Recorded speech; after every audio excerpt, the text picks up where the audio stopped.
কখনো কখনো নিজের জন্য একটু সময় না বের করলে একদমই হয় না। কারণ কি, কিছু কিছু ভালো লাগার জিনিসগুলোকে যদি তুমি নিয়ে একটু সময় দাও না, দেখবে মনটা কিন্তু সত্যি ভালো হয়ে যায়।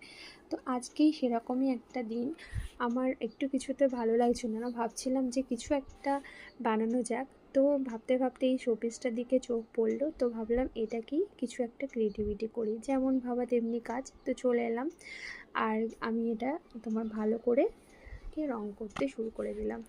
এটা আমার একটা অনেক দিনের পুরনো বলতে পারো। এটা আমার হাজব্যান্ডকে আমি ফার্স্ট গিফট করেছিলাম, তো সেটাই পড়েছিল আর কি। কালারটা না থাকতে থাকতে একদম নষ্ট হয়ে গেছে, তো ভাবলাম এর ওপরেই কিছু বানাই, তো যা দেখতে বেশ ভালো লাগবে।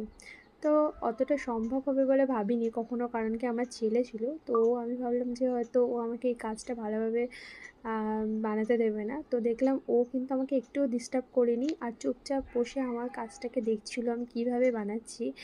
আবার সবথেকে বড় কথা, ও আমাকে খুব ভালোভাবে মানে বলছিল, খুব ভালো হচ্ছে মা, খুব সুন্দর হচ্ছে, খুব ভালো লাগছে। তো এটাই আমার কাছে সবথেকে বড় পাওনা।